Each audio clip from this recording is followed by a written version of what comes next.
afternoon. On behalf of Engineers Australia, I'm delighted to welcome you all to today's webinar, Underground Stormwater Storage for Detention or Reuse. My name is Amanda and I'll be your host for today. Firstly, in keeping with our custom, Engineers Australia acknowledges the traditional custodians of the country throughout Australia and recognises their continuing connection to land, waters and community. We pay our respects to them, their cultures, and to elders past and present.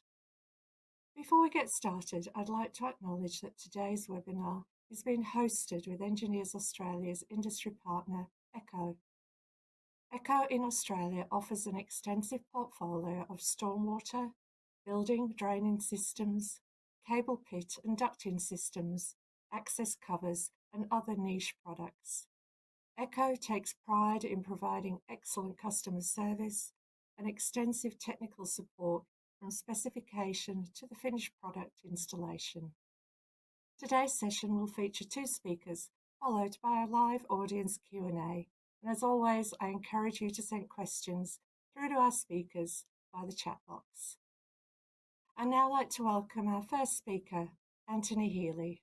Anthony is a civil and structural engineering consultant specialising in end-to-end design and delivery of commercial and industrial developments.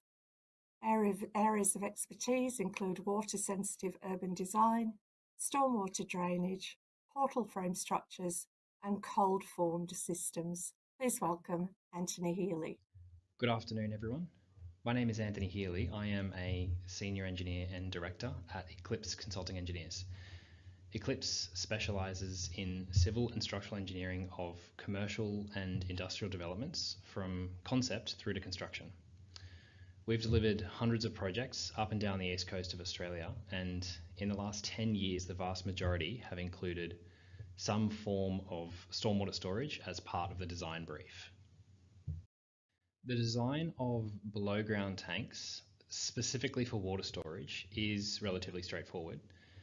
But there are a handful of key procedures which, if not properly considered, can lead to premature failure of the system.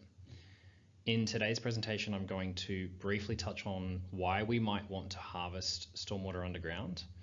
I'll also talk about common construction techniques in the industry used to achieve this, as well as addressing specific structural considerations for below ground tanks. This brings me to my first question. Why store stormwater? For most new developments, there are three main reasons to intercept stormwater before it leaves the site. The first is to capture it for reuse. This may include rainwater tanks directly connected to roof drainage lines, which, if properly treated, can be used as a source of potable water.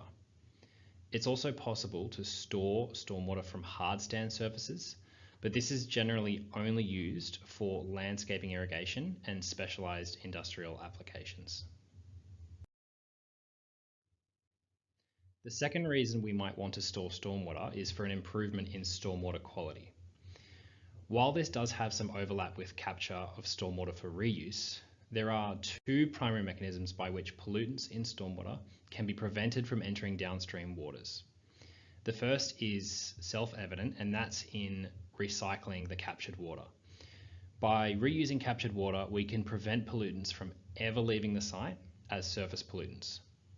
That said, if the reused water ends up in the sewer system through internal reuse systems such as washing machines or toilets, this isn't an end-to-end loop of pollutant capture. The same can be said for landscape irrigation, where residual pollutants may end up in groundwater systems. The other mechanism for pollutant removal is sedimentation and settling. This mechanism is common in systems such as rainwater tanks, where long residence times allow gross pollutants and sediments to settle to the bottom of the tank, as well as specially designed systems such as temporary or permanent sedimentation basins. And as you can see on the slide, we have an example of a temporary sediment basin which is currently under construction on a site in Somersby, New South Wales.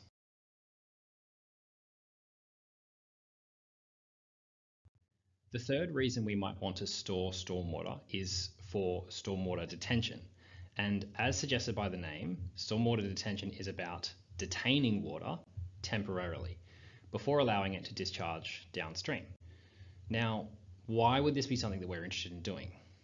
Well, the process of urbanisation of rural and undeveloped areas has resulted in catchments that were previously pervious, which means that they have the ability to absorb water directly into the ground, becoming impervious, meaning that rainwater on roofs, driveways, and roads becomes runoff, which discharges directly into creeks and rivers. The main impact of this is that in large rainfall events, you get a large spike in the volume of runoff coming off these urban areas. Where previously the catchment's ability to absorb the water mitigated most of this impact. The effect of this high speed, high volume of stormwater is erosion of creeks and riverbeds, as well as flooding, but also particularly flash flooding. Stormwater detention is a common way to deal with this. By intercepting stormwater and forcing it into a storage system with a small outlet at the bottom, we can force stormwater to be slowly released from our new development.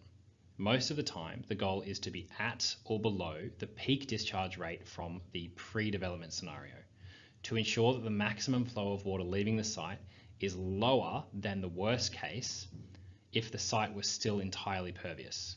It's worth noting that even when we control the rate of water discharging from our site, we still end up with a larger volume of stormwater overall, which is the area under the curve in this diagram. This is part of the reason why capturing stormwater for reuse is particularly important in ensuring that we aren't keeping creeks and rivers wet for too long after each rainfall event, remembering that our goal is to mimic the natural water cycle as much as possible. For most commercial and industrial developments, local councils will require what is known as on-site detention, or OSD. In essence, this is a detention system which is constructed within the site boundary to capture stormwater before it is discharged to council's local drainage system. For residential developments, this tends to be provided at a subdivision level with a single basin or a tank provided at the downstream end of the catchment rather than a detention system for individual lots. There are a couple of ways we can determine what shape and size our detention system needs to be. If we're talking really rough numbers, if you assume that your tank is about 1 meter deep, the tank's footprint is generally no more than 3% of the site area. This is for developments where the impervious area is around 80 to 90% of the total site area, which most industrial and commercial developments are. Here are some examples of some tanks that we've designed in the last year or so in the Central Coast and Newcastle area. And these are all in the 2 to 2.5% footprint range. Obviously, detention design tends to be a little bit more detailed than this, and there are a couple of techniques that are acceptable in accurately determining appropriate detention volume for a given site. The first is a first principles calculation. We can figure out what depth of rainfall is going to fall within a given time frame, and we can then multiply that by our catchment area to get our volume. And then we can size the orifice based on restricting the flow to pre-development rates. In Australia, the Bureau of Meteorology provides synthesized rainfall data, which can be used for the simulation of storm events. This information really is the gold standard when it comes to assessing critical storms in detention design. This data that we have access to allows us to use runoff routing software, including Drains, XP Rafts, and InfoWorks ICM, to simulate both drainage networks and detention tanks with multiple stages and ensure that storage volumes are optimized. These systems tend to be fairly common in industrial and commercial development design. Before moving on to the next section, I do want to touch briefly on below ground infiltration systems. These are effectively detention tanks, but instead of using an orifice to control the discharge rate, you are using a portion of the bottom of the tank to allow water to soak directly into the ground. There are a couple of extra considerations to take into account before designing these. Firstly, the ability of water to infiltrate into the ground increases linearly with tank area, and they often need to be quite large in order to be able to store enough water for your very large storm events. The other thing to take into consideration is the condition of the soil on the site, as this will greatly influence the ability of water to soak away. It's important that the site's infiltration capacity is investigated accurately and thoroughly on site by an expert. Infiltration tanks can end up taking 20% of the site area in order to function safely. And as such, they really should only be considered as a last resort where other options are not feasible. So let's move on to talk about our options for stormwater storage as designers. There are three main options available for below ground stormwater detention tanks. Each have their own quirks, advantages and disadvantages, and I'll touch on each one briefly in this section. The first is in situ concrete tanks. These are by far the most common tank type, and for most of our designs, this consists of a reinforced concrete base slab, core-filled reinforced blockwork walls, and a suspended concrete slab for the lid. Builders find them fairly easy to build, particularly where concrete slabs and blockwork walls are already being installed as part of the contract for the rest of the development site. In recent years, we've seen some builders opting to use permanent formwork concrete walls, including ready wall and rise wall as an alternative to blockwork walls, but this generally has a negligible impact on the design itself. For the tank lid, we typically see a preference for Bondec permanent formwork due to the ease of install over traditionally formed temporary formwork systems. The second option that we have is precast tanks. Precast tanks are an alternative to cast in situ systems, which have the advantage of being able to be installed much more rapidly. You're effectively able to dig a hole, drop in your tanks, and then backfill, which can be a significant time saving on site. There's also the added advantage of not needing form workers, steel fixers, and concreters if they're not required for other aspects of the job. We are seeing an increase in the popularity of precast systems in Australia, particularly for larger projects where time comes as a premium. Our third option is geocellular tanks, which are specialised plastic crates used to form below ground voids for the storage of stormwater. In Australia, the popular options are generally provided by Atlantis, ACO and Ausdrain. The plastic crate system vary from supplier to supplier, but are all based on the same principle. As plastic does not have the same structural strength as concrete, the voids in geocellular tanks are usually significantly smaller and they're not often big enough for a person to access them. However, the use of plastic crates over concrete results in a substantial increase in the ease of installation. The crates are very small and light enough to be installed by hand without craneage in a very short time span. The plastic material is also often recycled, which reduces your project's carbon impact. And if designed correctly, the structural performance of geocellular tanks is equivalent to concrete. Now that we've had a brief introduction to each type of system, let's draw some comparisons. On this slide, we've got 4 categories where a comparison can be easily made between each system, but it's by no means exhaustive. The first is install speed. Geocellular and precast systems are clear winners here, as there's no need to wait for concrete to cure or the need for specialist contractors. Under maintenance access, in situ and precast are both the preference. Even though inspection and maintenance of below ground tanks generally requires entry to a confined space, a maintenance contractor can physically get into the tank and make repairs or clean components as needed.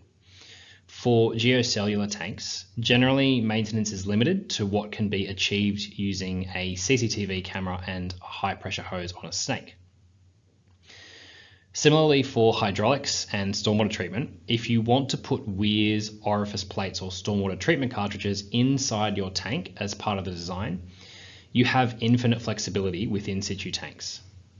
This is mostly achievable with precast tanks, but sometimes you are limited to the geometry of the precast modules.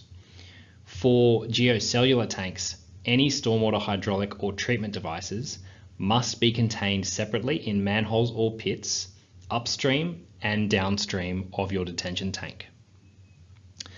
Finally, on sites where you're limited for space or need to integrate the detention tank into the walls or foundation of the building itself, in situ tends to be the only practical option. Precast might be an option if you have the engineering support from the supplier, but geocellular only tends to be an option in dedicated open spaces or below parking and driveways. The important thing to remember is that these comparisons are not hard and fast for every single development, and as engineers, the value that we can provide for the client lies in being able to identify which option is going to provide the best outcome for your stakeholders. So for the final section of this presentation, I'm going to talk briefly about some structural considerations. Being both a civil and structural engineer, I have a lot of experience in designing below ground tanks both hydraulically to ensure that they actually meet stormwater performance requirements, and structurally, making sure that they are both practical to build and can withstand the loads that it will be subject to during its operational lifespan. For an in situ tank, I'm going to work from the bottom to the top and talk about some of the structural considerations that need to be made at each step. So starting with the base slab of a detention tank acts as your foundation. The design will generally be informed by the advice of your geotechnical engineer, but there are a couple of important questions to ask for every development. The first question is the foundation going to be subject to subsidence, groundwater, or highly reactive soils? And your second question is, are there existing services that need to be protected from the additional load of the detention tank? I have on the slide at the moment an example of a development in Albion Park, New South Wales, where an existing sewer line was to be removed, then replaced and concrete encased below the detention tank. We needed to design a detention tank foundation system that would ensure that the loads from the tank were not transferred to the sewer line, which involved piering below its zone of influence. Next up is the walls of our tank. The side walls of your tank transfer force vertically from the tank lid to the tank base, but they will also be subject to lateral loads from both earth pressure and internal and external water pressure. This said, it is not necessarily required that these walls are designed as a retaining system in conjunction with the base slab. If designed correctly, the walls can act as a simply supported vertical spanning element between the base slab and the top slab. A couple of key tips for tank walls. Firstly, ensure that adequate subsoil drainage is provided before you backfill. Even if your soil is perfectly dry and never subject to groundwater, blockwork bricks are porous, and in detention tanks, water from inside the tank may leak into the soil outside, and this water needs to be given the ability to drain without building pressure on the wall. Secondly, if the tank is being used to store water permanently, as may be the case for rainwater, be sure that adequate waterproofing measures are designed to ensure that leaks are minimized. Finally, for our top slab, as I mentioned previously, these are typically Bondec or an equivalent. For me, the main consideration for Bondec is that unlike interior environments, the Bondec slab in a detention tank is subject to constant high humidity, which will eventually cause the Bondec formwork to completely rust away. As a result, the bottom reinforcement in the slab must be designed without the influence of the Bondec. The other things that can make or break your top slab is your vehicular loads. In a lot of cases, it's easy to put a detention tank under parking spaces and claim that it will only ever be subject to Class B or Class C vehicular loads, but you might be caught out if the parking spaces are unoccupied and a truck driver decides to use the space to do a 3-point turn. Another area where it's easy to get caught out is on industrial sites where forklifts may be present. Forklifts often exceed Class D loads and may be as high as Class E in some heavy-duty applications. It's critical that both slabs and access hatches are designed for the appropriate loads that may be encountered on the site. On this note, I do want to touch briefly on access for maintenance. On top of minimum access requirements for confined spaces, make sure that you have at least one access for every individual chamber and that step irons are installed for deeper tanks. Make sure that your access hatches are large enough to get both people and equipment in and out of the tank easily, making sure not to forget about stormwater treatment cartridges where applicable, which will need to be lifted in and out of the tank during maintenance and swap out periods. For our precast or geocellular tanks, a lot of the design information that is available comes directly from the manufacturer or supplier of the system. On the screen at the moment, I have a worked example of ACCO's online structural calculator for their Stormbricks system. As engineers, ideally what we're looking for is a system that has testing data available, and that data proves that the system can withstand the loads that it may be subjected to. On top of this, we want to see a robust installation methodology, which can ensure that the advertised performance can be met on any site, provided that it is installed correctly. This is all I've got time for today, but I look forward to answering your questions during the Q&A. Thank you. I'd now like to welcome our second and final speaker, Kate Jennings. Kate is the specification representative at ECHO, overseeing projects across New South Wales and the ACT. She works closely with engineers, architects and hydraulic engineers, offering free project consultations to help deliver effective drainage and infrastructure solutions. In addition to supporting projects, Kate also facilitates CPD events and product presentations to keep industry professionals informed and up to date. She is dedicated to providing innovative products, technical expertise, and practical tools that support the success of every project. Please welcome Kate Jennings. Thanks, Amanda, and good afternoon and welcome to our presentation on underground stormwater storage. Before I start, I'd like to thank Anthony from Eclipse Consulting for presenting alongside me, and also to the EA team for their help in making today's webinar possible. So in today's presentation, I'm going to describe the role of geocellular underground plastic storage tanks, their characteristics, and give some guidance on how to specify them for the best design outcome, and touch on the cost benefits of a well-designed and integrated plastic tank compared to concrete. Underground tanks are used in many projects as councils want to protect their downstream waterways and infrastructure from rapid runoff from our urban developments. Managing the quality and quantity and speed of water being discharged from a site is only going to grow in importance as our cities urbanise and create more impermeable surfaces and as rainfall events intensify. In-ground tanks are a conventional way to store and slow down the surface water runoff back to pre-development rates, as well as replenish the groundwater at a more natural rate. And designers do this by firstly collecting stormwater in a drainage channel, cleaning it with some kind of pretreatment to prevent clogging or contamination downstream, holding and then releasing into the stormwater system to emulate the natural water cycle. And there are a number of tank options available to engineers and urban designers, which could be either natural or engineered structures. So from the top, detention basins are one option. You see these used often in low to medium density areas as they take up land that otherwise could be used for urban or commercial developments. The next is precast or cast in situ concrete tanks. These are typically expensive to construct and transport, and I'll talk more about the costs of concrete tanks later on in the presentation. Next along are plastic arch systems, which require a pretty decent amount of space to install. And lastly, plastic tanks. And within this category, there's a huge range of different options, with not all being equal. And this will be the focus of today's presentation. Plastic tanks could be milk crate style systems or open cell geocellular structures. And these tanks can be used for detention, retention, or infiltration. So detention systems are designed to spread the peak flow of a storm event.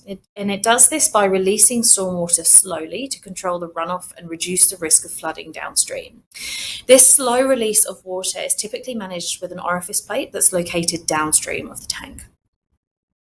A retention system collects and stores water permanently for reuse. So, for example, to water landscaped areas or for firefighting purposes. And actually, I'll share a really innovative case study later on from a project in the Blue Mountains that I worked on. Infiltration systems are used mainly in sandy areas to temporarily store water and allow it to seep back into the ground to replenish a dropping water table. Now, depending on which type of system is being used, the wrapping needs to change for plastic tanks. In a non-sensitive retention or detention application, and by this I mean where the tank isn't located close to a building or doesn't have contaminated soils, for example, a taped geomembrane system with geotextile can be used as the ground conditions can accept minor leakages from the tank.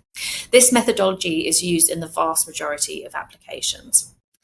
But for sensitive retention or detention applications, so for example, if the tank is located very close to a building, we'd recommend using a welded geomembrane that's installed by a specialist plastic welding contractor to really make sure that the system is watertight. Then the geotextile wrapping over the top of the tank would be taped, and this geotextile is to protect the membrane. And for infiltration systems, here there's no membrane used, just a geotextile to minimize the sediment buildup within the infiltration system itself and minimize the fines entering the tank. Geocellular plastic tanks can be suitable for many projects like car parks, driveways, landscaped areas, commercial buildings, schools, industrial areas, airports, and military bases. And as I mentioned earlier, there are a number of elements to consider when selecting plastic tanks. And in the industry, there's a really wide range of plastic tanks, and of course, they're not all created equal. The two on the bottom of the screen are typical of plastic crates, and the one on the top is typical of a modern geocellular unit. Unlike concrete tanks, plastic tanks are versatile, so they can be cut and joined, and the structure can also be used for infiltration. Well-designed plastic geocellular tanks have a high void ratio and they're easily maintained. Good designs are load rated and they hold their strength over time, but there are poorly designed plastic tanks that are difficult to access, inspect, and maintain. And unfortunately, that can give plastic tanks a bad name. So it's important to know what to look for. We suggest 5 key things to consider as a designer when you're selecting a geocellular stormwater tank. So the strength and the loading, the tank layout, the hydraulic capacity of the tank, assembly and installation time, and accessibility for maintenance. So first, strength and loading. So with any product, of course, compliance to legislation and standards is critical to make sure that a product's going to perform as it should. The council's design specification will specify what methods an engineer needs to use to show that the property meets the council's stormwater management requirements. So this takes into account the volume of water that the property needs to capture, store, and detain from both the landscaped and roofed areas. Stormwater storage tanks have to be designed into a project by a certified engineer, and any products have to be quality assured. Now, in Australia, there's no standard that governs these types of geocellular tanks. And the problem with that is that some manufacturers make claims about strength and design life that just aren't substantiated by compliance to a standard. Syria is a British standard and is specifically written around geocellular tanks and guides on testing, structural design, construction, and installation. And in this standard, there were 4 main factors that were identified as contributing to failures. So an inadequate design and not taking into account the ground conditions, a lack of understanding of a particular tank's performance and therefore overloading the tank, not considering the influence of groundwater, and inappropriate test methods that overestimate a unit's strength. So this is a dominant industry standard and it's ideal to benchmark performance. And as such, manufacturers and suppliers in Australia should show compliance to this standard to ensure that failures don't occur and a good design life is maintained. Understanding the strength of a tank is absolutely crucial to ensure it can bear the loads it will be subjected to. And the greater the structural strength of a system, the shallower it can be buried. So designs that offer a reduced level of cover enable shallower excavations and reduces construction costs as a result. What determines the depth of cover required are things like the soil type, vertical loading, groundwater levels, and the surface finish. And when we're considering loads, both short-term loads and long-term loads must be considered. Some manufacturers and suppliers will only market the short-term strength of tanks, and the long-term loads can be overlooked, but obviously crucial for a long installation. Products need to be able to hold the weight constantly over a long period of time. And as plastics are liable to creep, meaning they deflect over time, products need to be strong enough to withstand this. And the consequences of failure can be quite extreme. And this image at the bottom of the screen is an example of an installation failure where the tank failed because of creep. This picture is really every designer's fear with stormwater storage tanks and just highlights the importance of a structurally sound and load-rated tank. And here's another photo. It's not actually a sinkhole, but a catastrophic tank failure in Pittsburgh in the US. Short-term loads that should be considered are dead loads. So like the mass of soil surrounding the structure plus the weight of slabs or anything else permanent that the tank will be subjected to. Live loads are temporary loads like vehicles, which also need to be considered. Tanks that have vertically aligned load-bearing pillars will offer good vertical strength and stability, and manufacturers should be able to provide you with independently tested vertical load results. Lateral loading is as important as vertical loading and takes into consideration soil mechanics. And this is the key driver for how deep a tank can be installed. In high water tables, tanks can be pushed out of the ground because of buoyancy. So in these instances, we want to either locate the tank close to the surface to avoid the water table or beneath a heavy pavement to anchor it down. Choosing a tank that can be brick and cross-bonded allows for a more rigid tank construction. So rather than having independent cells, this methodology allows for a completely connected layer for more stability. And again, manufacturers should provide independently tested and certified lateral load data. And this is to justify the installation depths that they recommend for your project. So there's heaps of lab tests that can help manufacturers and designers, but taking a tank out of a controlled environment like a laboratory and measuring its behavior in a typical environment gives us a better indication of its performance. So we conducted a full-scale live load test on a buried tank, which was documented by Ohio University. And we did this by installing a 3-layer tank with a compacted soil and asphalt surface, which was then trafficked by a 27-ton water truck. But first, the installation. So the excavation is dug and the foundation leveled.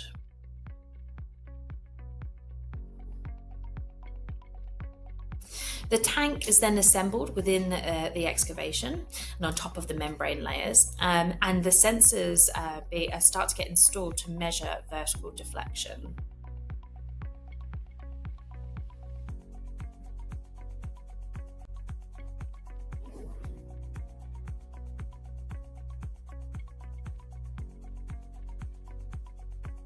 The tank is then wrapped with a geomembrane.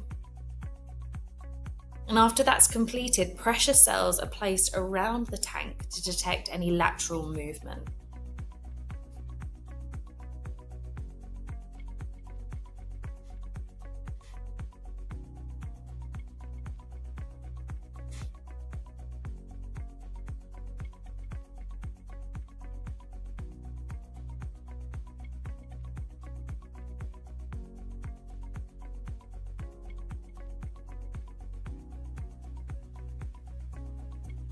And then the final installation step is backfilling the tank, leveling and compacting the cover, and then rolling asphalt over the surface to install the tank as it would be in practice.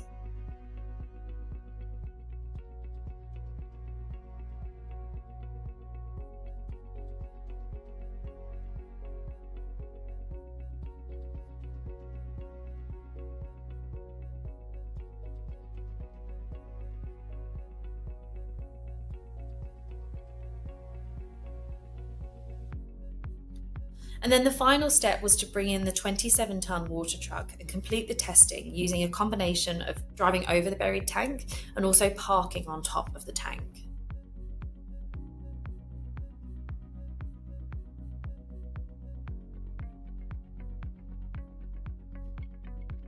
And Ohio University analysed this data and they wrote a report on their findings. And we'll send you the links to this later on so that you can read it should you want to.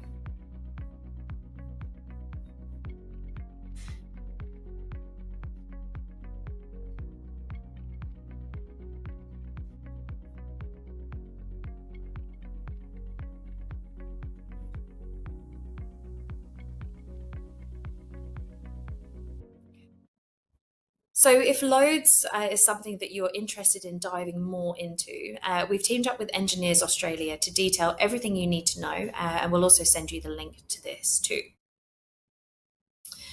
The next element to consider during specification is the layout of the tank.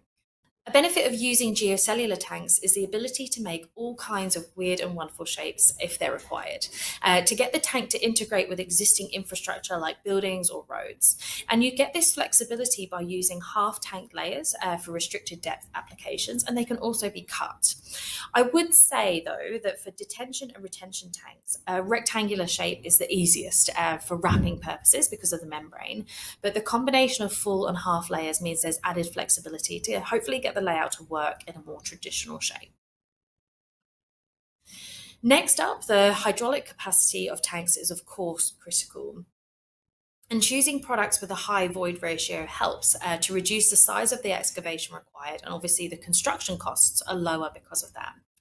So the hydraulic capacity of a tank refers to the volume of water that a structure can store, and different tanks in the industry will of course offer different capacities. Geocellular tanks have a void ratios of 90% plus, where arch systems, for example, have a void ratio of around 50%, which essentially means that the excavation needs to be twice the size. And the reason for that is that arches hold the water in the open space within the arch, as well as the voids between the aggregate fill that surrounds the tank. And this just isn't an efficient way to hold water, and the aggregate also adds a fairly significant construction cost too. Let's look at concrete structures. So although concrete tanks provide 100% water storage inside the tank, they do have like those thick walls, which reduces the void ratio to around 80%. Concrete pipes are obviously round, but they need a square trench. Each pipe also needs about 250 millimeters of sand or stone bedding and around half a meter space between each run. So all of this increases the excavation that's required and the fill, making the installation bigger and more expensive. And the speed of installing tanks is such a crucial consideration, as tanks are often the first thing to be installed on a project, and downtime means that it affects the ability to continue with construction on the site. So again, looking at some different tank options in the market, concrete tanks, arches and pipes, they're all pretty big. They require dedicated storage space on site. In situ concrete tanks are time consuming to install, and there's the downtime waiting for the concrete to cure as well. Plastic crate systems may have to be assembled actually off-site and transported back to site once they're ready to install. So there are additional freight and possibly rent costs associated with building the tanks, whereas geocellular structures are really advantageous on sites without much space. These are really lightweight. They don't require any specialist lifting equipment to install, so it all makes for a very quick and easy installation. Some designs have this simple egg carton kind of stacking design, so they just come off the pallet, connect together, but crate systems are really time consuming to install. And this video is really just showing the speed of storm bricks versus a traditional crate system. So on the right is my colleague Darren building a storm bricks unit in the brick bonding method. And on the left, he's assembling a crate flat pack style unit. You might recognize Darren from previous EA webinars, and he'll also be joining us for the Q&A later on in today's session. So here we are. Darren's looking pretty smug because he's finished already with his storm bricks installation. So you'll see that with a single Stormbrick cell, it's actually got 3 times the capacity of a double crate system, so substantially less capacity and significantly more time to assemble. And to assemble 2 near identical tanks in terms of volume, it would be 200 cells of Stormbricks versus 540 crates. And based on the time that it would take to assemble, storm bricks as a large part that clips together fast could be assembled in 1 hour and 23 minutes, but for the same size crate system, it would take 29 hours and 15 minutes. because of the flat pack nature of assembling those crates. And the last element to consider is accessibility and maintenance, because ultimately we want assets that can continue to have a long working life. Critical to good maintenance is actually having access into the system and making it easy to access the system. A failure to maintain any stormwater tank will result in reduced capacity and reduced effectiveness of the system. So to get into this tank, an inspection chamber is helpful as it gives us a dedicated access point for both the inspection and cleaning. So this plate is located where layer pieces are removed beneath to allow for access and maintenance within the structure.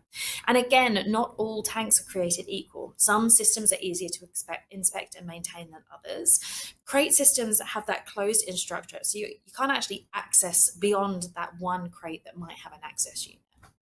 Now, historically, councils have preferred concrete tanks to physically send maintenance teams into the tank. But in today's technological age, being in a dark, wet, enclosed space isn't a risk that needs to be taken, because we can use rodding equipment and cameras to inspect and clean the tank instead. And here's just a short video showing you how a camera was used to inspect a Stormbricks installation under a pedestrian precinct. So you can see the camera here moving very easily through the system. So it's not restricted by any physical barriers. Those vertical load-bearing pillars allow the camera to move freely through.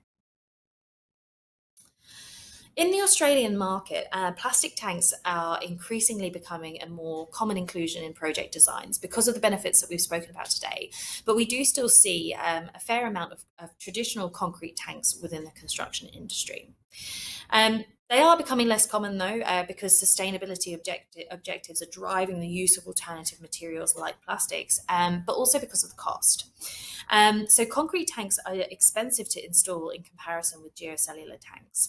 Ryder Levitt Bucknell, quantity surveyor, carried out an independent in-ground stormwater tank cost comparison, which itemized the site preparation works like excavation, compaction, backfilling, and disposal of excess material, and the product supply cost, which includes the hire of any lifting machinery, such as mobile crane hire for the heavy concrete tank components.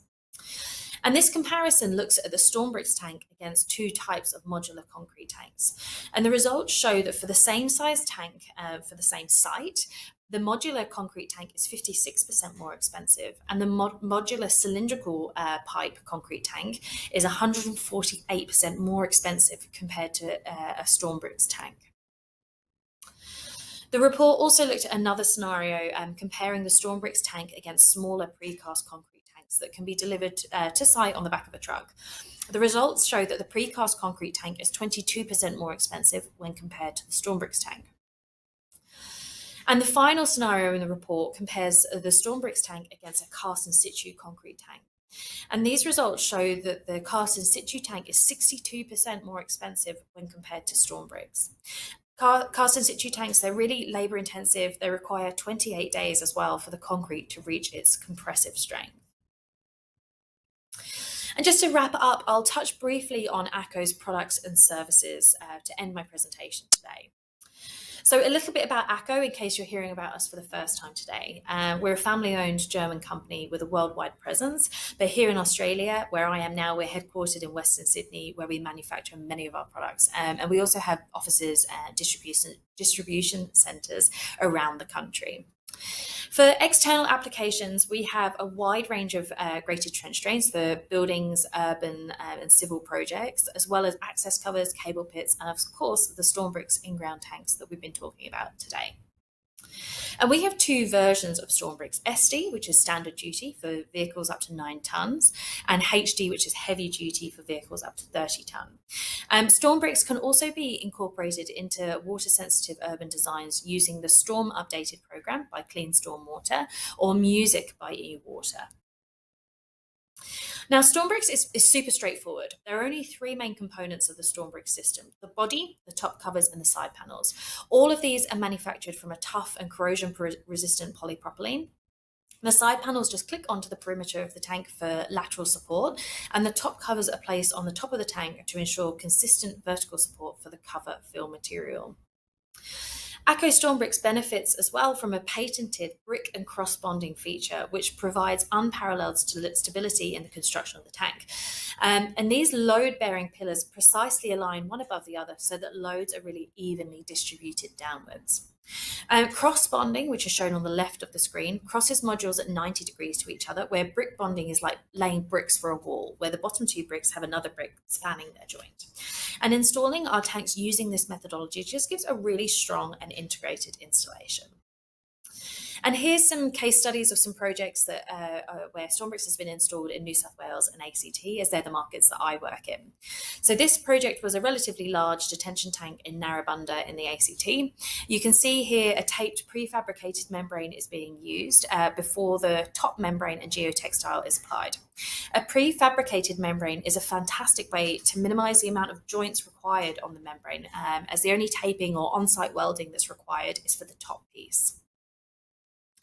Meek Street in Randwick was a detention tank used beneath a pedestrian precinct, and this one was specified by Randwick City Council. And Bondi, of course, being by the ocean, is a great candidate for an infiltration tank, and the access points make it really easy to maintain. And this was a project for Waverley Council. And lastly, the case study that I mentioned right at the beginning of the presentation, this was with the Blue Mountains Planetary Health Initiative, where a 153 cubic metre retention tank was used for firefighting water storage and to feed the sprinklers on the building itself. This is such an innovative project and so worth checking out. At ACCO, we love working directly with engineers, and we have a dedicated specification team nationwide. Please do get in touch with your local rep. We'd be so delighted to meet with you. Christian and Darren work in our technical services team, and they support us as a specification team, but also our customers, of course. So they work across all of ACCO's products, and for Stormbricks provide assistance with structural calculations and a fully documented proposal that's specific to your project. So this is a service that's offered free of charge and without obligation. And we also have some free online tools that are available at any time for you to use. The first is our online Stormbricks configurator program, and this is to help you specify the right size tank. So all you need to do is provide some basic information like your desired tank size or storage volume, the cover depth over the tank, the type and location of inlets and outlets, and the configurator does the rest. The results can be downloaded, and they give you a summary of all of the inputs, a bill of materials for the tank, and then that's easy to send to our sales teams for pricing and availability. And to make the structural validations process easier, we've also developed a simple online structural calculator. It's really easy to use, and the inputs include the cover depth that you want to achieve, the height of the water table, live loads, the pavement type, and the soil type. And this is all validated by that SIRIA standard that I mentioned earlier, and provides a downloadable report to advise whether the cover height is suitable for your specific project. Thank you so much for your time today. We'll send you an email after today's event with links to all of the information and programs we've discussed, and also the contact details for your local specification team. I'll now hand you back over to Amanda. Thank you. Thank you to Anthony and Kate for two great presentations. Before we head into the next part of the webinar, I'm pleased to let you know that we're now joined by Darren Chan, Brand Manager at ECCO. Darren is the Brand Manager at ECCO for Civil Construction Products and the NATA Authorised Representative for ECCO's testing laboratory at ECCO, who continue to support engineers and designers with innovative products and free online design tools. It's now your turn to get involved, and we have set up a short poll before the Q&A, as it's great to know what you're thinking right now, and I encourage you to get involved. So if you please can scan the QR code on your screen or follow the link in the description box, the results will be shown on your screen as you answer. We've got 4 questions, so I'll kick off with question 1. And the question is, in the past, what concerns have you experienced most when specifying tanks? Number 1, is there room to fit the tank without interfering with footings, services, etc.? Is the tank strong enough? Is the tank able to be maintained? And is the tank economical to install? Vote now.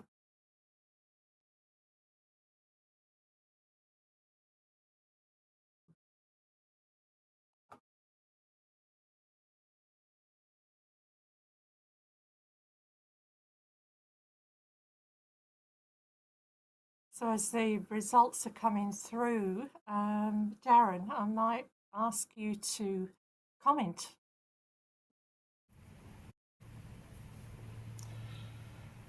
Yeah, just had a quick look at those results, and yeah, all four of those concerns are what engineers and designers deal with every day to make sure they meet the asset owners and or the clients' design brief. Yeah, is this tank strong enough? Is it interfering with footing? So that's structurally, that's probably a concern for the engineer to make sure they design something that's going to be able to be there for a long time and withstand all the loads through its life. For the asset owner, they're probably more want to know how it's going to be easily maintained so they can keep it functioning during its life. And of course, the economics, they want a cost-effective solution. So, those are, I suppose, concerns for all stakeholders. Thanks, Darren. Thank you for that. Moving on to our second question, and the question is, in your current or past roles, for what purpose have you specified underground stormwater storage tanks, ranking 1 to 3, with 1 being the most common? Detention, infiltration into surrounding soils, retention, reusing the water for other purposes. Vote now.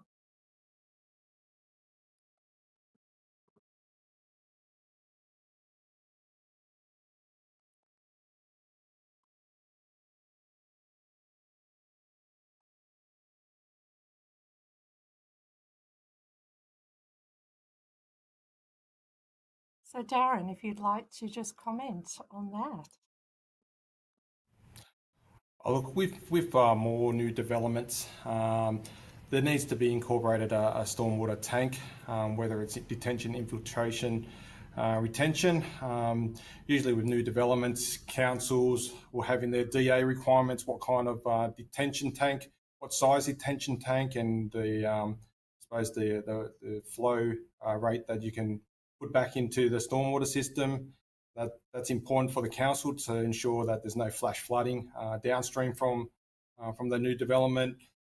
Infiltration, if the grounds are able to accept the water, this is sandy soil. So Australia is full of coastal regions. So anywhere along the coast with sand, you can put the water back into discharge the water back into the ground, replenish the groundwater, and with I suppose the scarce source of water these days, and during droughts, we want to retain the water and reuse it. So they are a lot more popular now, especially in new developments, to hold the water, either just to irrigate the landscaping or for sports fields. So just reusing the water is becoming very important in this day and age. Thank you for that. Darren, we've just got an alarm about to go off. So could I ask you to just go through poll question 3 and 4 with our audience? Thank you. Poll question 3, in your current or past roles, what type of underground stormwater tank have you specified? So there's 6 options here. First option, precast concrete, single piece, or a precast concrete, modular multi-part, cast in situ concrete, plastic geocellular, plastic crates, or modular arches.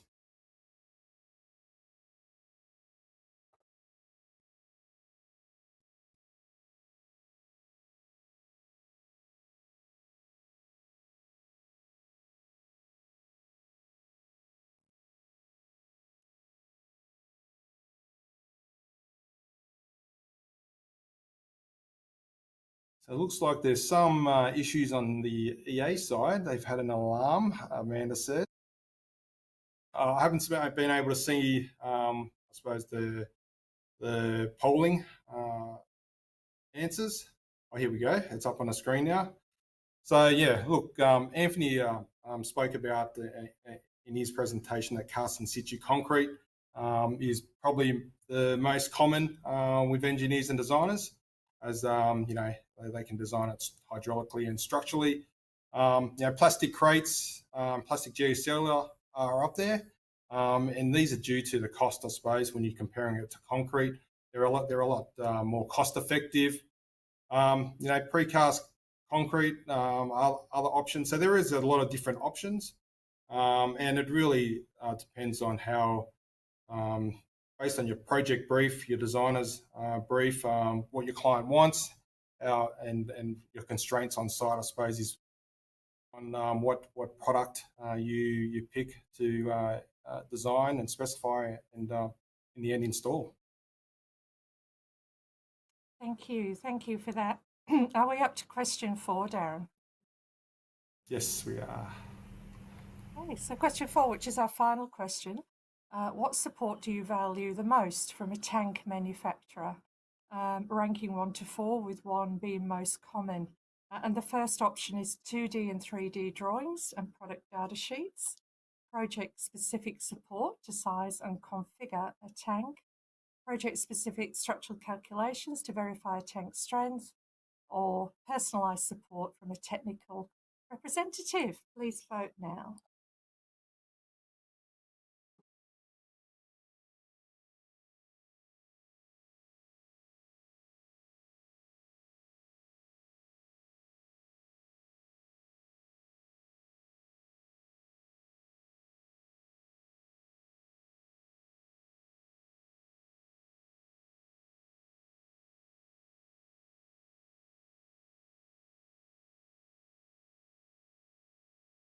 So, Darren, do you want to comment on our final polling question?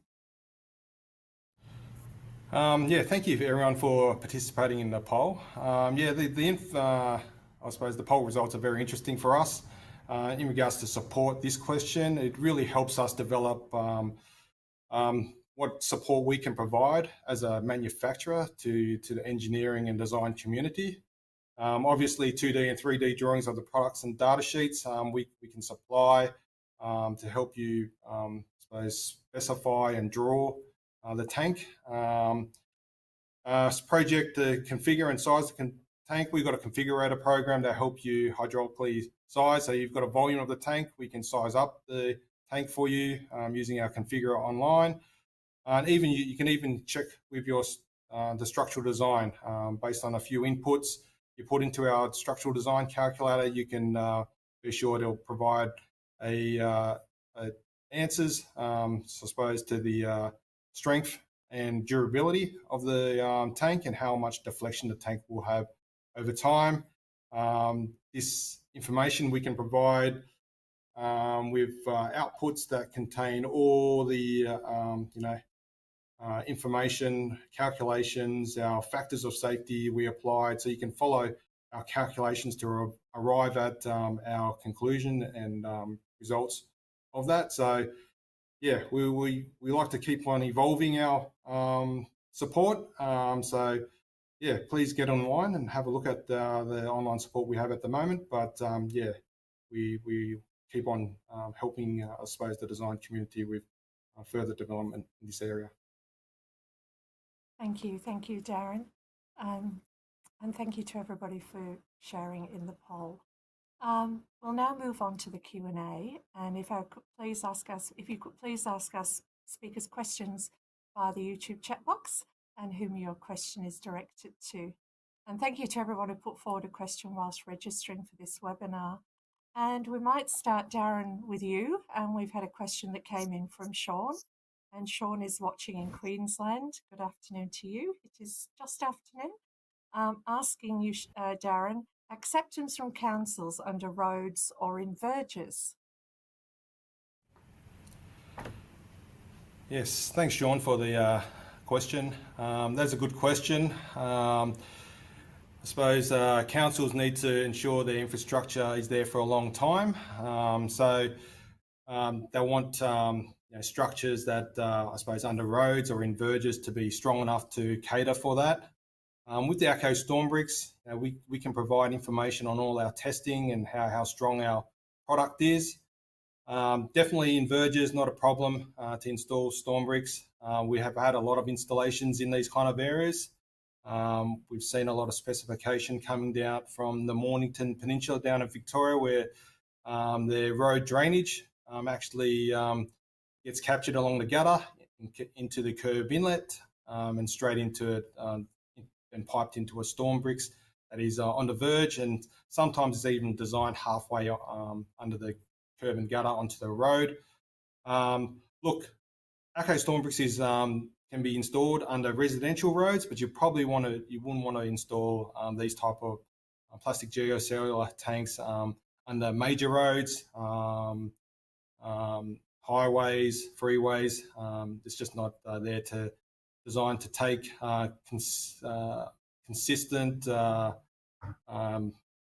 long-term traffic, but just for the occasional traffic in residential roads that just are rarely trafficked, they're being installed. So we've seen a lot of these in Newcastle, in New South Wales, in the verges, in the medians, to capture this water and just to infiltrate it back into the ground. So residential roads shouldn't be a problem, but you wouldn't be putting these under major roads. Thank you. Thanks, Darren. Anthony, we've had a question that's come in from Caroline, and Caroline's watching in New South Wales. And Caroline is asking you, Anthony, and you may also want to comment, Kate, are confined spaces always a consideration with underground on-site detection? Yes, well, thank you, Caroline, for your question. For our concrete tanks, the short answer is yes, always yes. Both precast and in situ tanks need to be accessible for both people and equipment, particularly in cases where you have hydraulic assets, including orifice plates and weirs, as well as treatment devices within your tank. People must be able to get into each and every chamber in order to make emergency repairs or do scheduled maintenance, those sorts of things. There are a couple of key considerations here when you're actually thinking about confined space access. The first is you must have access points at regular intervals. This allows people to access the tank in an emergency. If you have an underground tank, there are occasions where you can have pockets of gas that may actually render people doing maintenance unconscious, and so you need to be able to rescue them. And you don't want to be too far from an access point in that case. So the distance to the nearest exit is always a consideration that needs to be made. In addition to this, you need to make sure that every chamber of your tank, if you have multiple chambers, is accessible by its own access point. We have had a couple of cases where you have an internal wall that's not the full height of the tank, where you can't actually fit a person or the equipment that they're carrying over the wall. So it is important to make sure that you are considering these aspects when you're designing your tanks for confined access. Thank you. Do you want to comment, Kate? Yeah, thank you. And thanks, Anthony, for the insight on concrete tanks. I guess what I just want to add to that is really any confined space is a risk that's avoidable by using technology. So what we sometimes see in concrete tanks in the field is also leftover formwork that's there from the installation period. So you have that to kind of work around as well. And yeah, like I mentioned in my presentation, having accessible open cell structures like storm bricks and using technology to be able to inspect and maintain them is a kind of a modern alternative to using actually physically sending somebody into a tank to maintain it. Thank you, Kate. Questions coming for Anthony from Lucas, and Lucas is watching in Victoria. It's a great question asking you, Anthony, do we still rely on rational method peak flow differences to size OSD systems, or should we be utilising full hydrographs for more accurate detention storage? Have you seen major sizing differences between the two methods? Thanks, Anthony. Thank you, Lucas, for your question. I think this is a great question.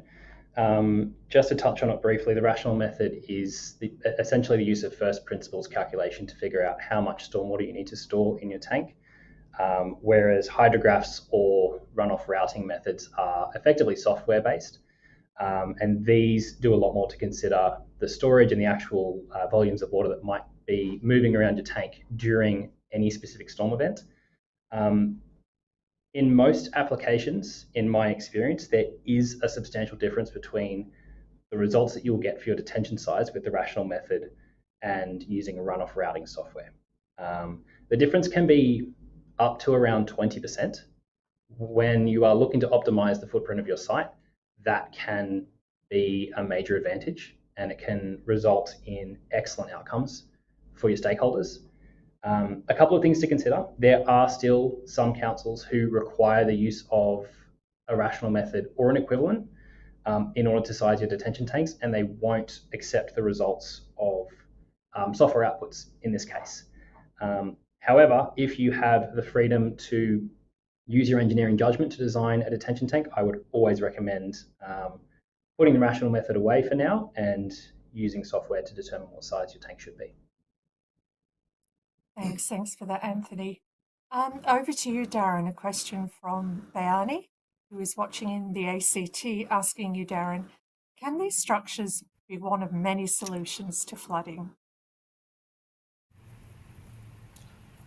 Thanks, Bayani, for your question. Yeah, well, obviously, stormwater tanks, whether they be detention, infiltration, especially detention tanks, they're designed to mitigate flash flooding downstream. So, of course, for your short-term intense storms, that's what the OSD tank is designed to suppose slow down the peak runoff from your site, therefore not flooding downstream infrastructure. Now, look, they're therefore just short, intense storms. But if you've got long, extreme rainfall periods, these kind of tanks, they'll fill up pretty quickly, and they won't be able to. They'll store some water, but still you're going to get flooding as you would, where if all the soils are saturated and your rivers are starting to flood, that's you can't control.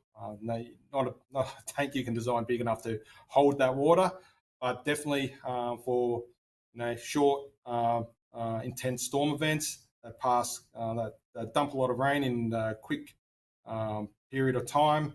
That's what an OSD tank is there designed to hold that water for a short period and then release it very slowly, just to ensure that downstream from that there'll be no flash flooding, or to prevent the flash flooding. Thank you, Darren. Anthony, we've had a question from Sivaraja, watching from Victoria, asking you, what are the geotechnical or soil testings required for stormwater retention, detention, design? Excellent. Thank you very much for your question. The answer is the same regardless of what you think the tank is actually being used for, whether that's retention, detention, or infiltration. And the answer is that the geotechnical information that you need is the same as if you were designing your structure on this site. So the information that you need for a tank is the same as what you need for a building. The key information that you're going to look for from your geotechnical engineer is the soil classification, that is its reactivity, particularly to moisture, as well as your bearing capacity. So that's reflective of the amount of load the soil can take before it will fail, as well as groundwater information. The first two are more critical for the design of the base slab, where the groundwater is actually more critical for the design of the walls, particularly if you're looking at having to deal with water ingress into your tank. Thank you for that. Question, Darren, from Ernst, watching from Victoria as well, asking, could you elaborate, Darren, on how short-term loads, creep, and long-time deformation are accounted for in the design process of plastic modular tank systems? Thanks, Darren. That's a good question, Ernst. Thank you for that. Look, short-term loads is very easily to test for. Most geocellular tank manufacturers will provide the short-term loads. It's very simple. You can just take your cell, take it to a test laboratory, put it under a test under compression, and see when it breaks. So that's very easy. Any of the manufacturers out there, they can provide that information. Very simple test. But what they need to also design or test for is long-term loads. Now, to test for creep loads, for creep and long-term loads, that's very expensive and a very long test. So you would have seen in Kate's presentation that we've at ACCO, we've set up our storm brick system, and we've put concrete blocks on top of it, and we've just measured the over time. We've tested over 10,000 hours under that test. That was shown, that was set up, and we were able to plot the deflection of the module over time. So from that, we can work out the creep of the plastic material. So creep is the plastic deforming over time under weight, constant weight. So we're able to determine that to see how strong our storm bricks tank is, and we've got all that data to provide if you need. So that's probably a question you should ask other geocellular tank manufacturers to provide. How we've used this, we've actually incorporated these results into our structural calculator to account for the deflection. So with the structural calculator, you can put in all the loads and what kind of soil requirements over the tank, and then with the live loads, the dead loads, we can work out the deflection of the tank based on all those test results that we've tested it to. The deflection is usually the pass-fail criteria, I suppose, unless it's very heavy loads. But the deflection of the tank, will determine.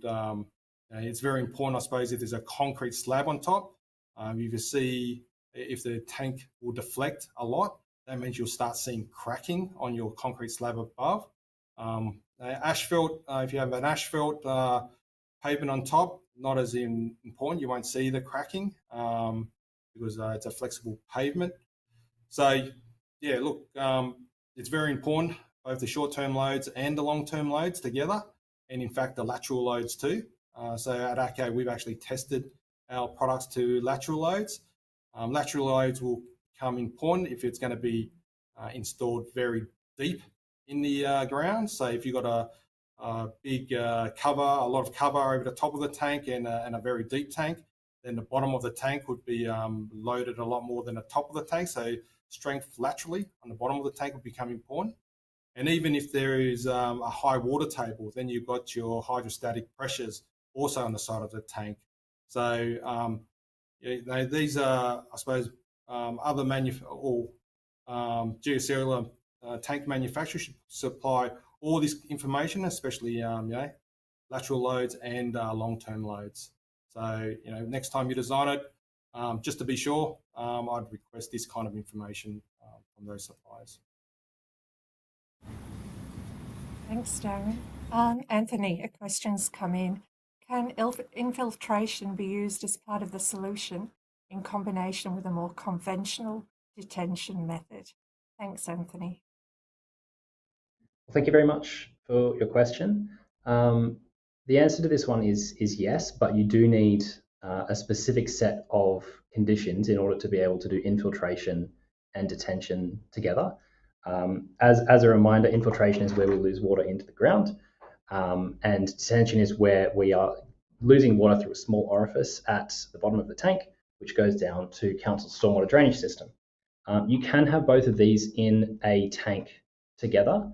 However, as I mentioned, infiltration tanks often have to be quite big. And if you are designing an infiltration system as part of a detention tank, which is much smaller, the infiltration component is not going to be as effective. There are a couple of things you can do about this. On sites where you have very sandy soils that can actually infiltrate water very quickly, you may actually see an advantage in being able to infiltrate the water rather than just using an orifice to discharge it. A couple of things here to bear in mind. First of all, when you're designing an infiltration tank, you are looking at ensuring that you have an infiltration of probably around the 300 millimeters per hour mark. Most detention tanks are approximately 1 meter to 2 meters deep, and the critical storm events mean that they will only be filled for about 5 minutes at a time. So if we're looking to deal with an amount of water that can be up to 2 meters deep that will drain in 5 or 10 minutes, you're not going to see a substantial improvement by losing 300 millimeters per hour of that water by infiltration. So you really need to be targeting sites where you have extremely high infiltration, at least in the order of 1,000 millimeters per hour or something like that, before the infiltration is actually going to be effective at improving the performance of your tank. So soils that we're looking for that can achieve that are loose sands, definitely not clay, definitely not rock. Unfortunately, for most of the east coast of Australia, we are looking at clays and rocks, but there are a couple of coastal situations where you may be able to improve on your performance by utilising a sandy foundation. Obviously, having a sandy foundation, you have your own set of structural issues there. You may end up having quite extensive footing systems in order to utilise that infiltration, but obviously it's a balance that can be struck. You just have to know exactly what's going on your site. Thank you. Kate, we have a question for you asking, which maintenance problems occur most frequently? Thanks, Kate. Thank you. I think no maintenance is the biggest maintenance issue that we're seeing. We have lots of these assets that just aren't being maintained. And perhaps it's just a bit of a lack of ongoing maintenance of that particular site, or not being able to actually access that asset as well. So I think fundamentally that's the first part of it, is that we have an asset that can be maintained, but also a bit of pre-treatment upstream of a tank as well. So something like a gross pollutant trap or something to kind of keep the worst of the sediments out of the tank. Thank you. A question that came in is the plastic tank.